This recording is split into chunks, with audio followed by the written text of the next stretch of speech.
खरेदीदार अनेक पालक विद्यार्थी भूमिगत. सध्या सीबीआयचा फोकस एजंटांवरच. नीट पेपर फुटी घोटाळ्यात पेपर खरेदीशी संबंध असलेले बहुतांश पालक आणि विद्यार्थी अटकेच्या भीतीने भूमिगत झाले आहेत.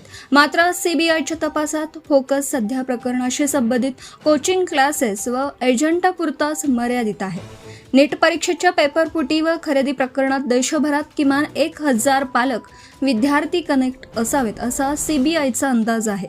या पेपरफुटीचे लाभार्थी राजस्थानपासून दक्षिणेतील अनेक राज्यांमध्ये विखुरले आहेत. त्यामुळे या प्रत्येक लाभार्थ्यांपर्यंत पोहोचण्याचं आव्हान सीबीआय पुढे आहे.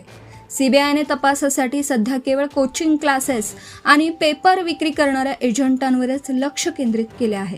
त्यानंतर विद्यार्थी व पालक निशाण्यावर येतील. एवढ्या सर्व पालक व विद्यार्थ्यांना एकाच वेळी अटक करणे शक्य नाही. सीबीआयलाही अटकेची काही गडबड दिसत नाही.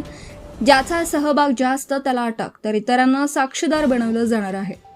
नीट पेपरफुटी प्रकरणाचा सीबीआय तपास दीर्घकाळ चालणार आहे. पुरेशी संधी देणं, म्हणणं ऐकून घेणं, सर्व पुरावे मिळविणं, मगच अटकेची कारवाई करणे अशी सीबीआयची पद्धत आहे.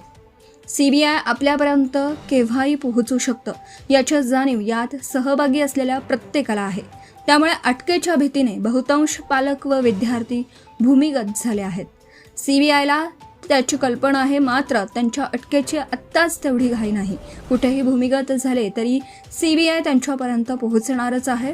त्यामुळे भूमिगत न होता गरज असेल तेव्हा सीबीआयला पालक विद्यार्थ्यांनी सहकार्य करावे अशी सीबीआयची सध्याची भूमिका असल्याची माहिती सूत्रांनी दिली.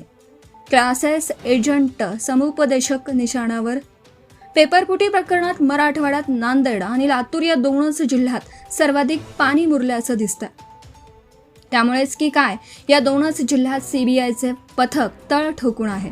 नीट पेपर लीक व खरेदी प्रकरणाशी थेट संबंध असलेल्या कोचिंग क्लासेस, एजंट, समुपदेशक यांचा आधी सीबीआयकडून शोध घेतला जात आहे. Subscribe now and press the bell icon. Never miss an update.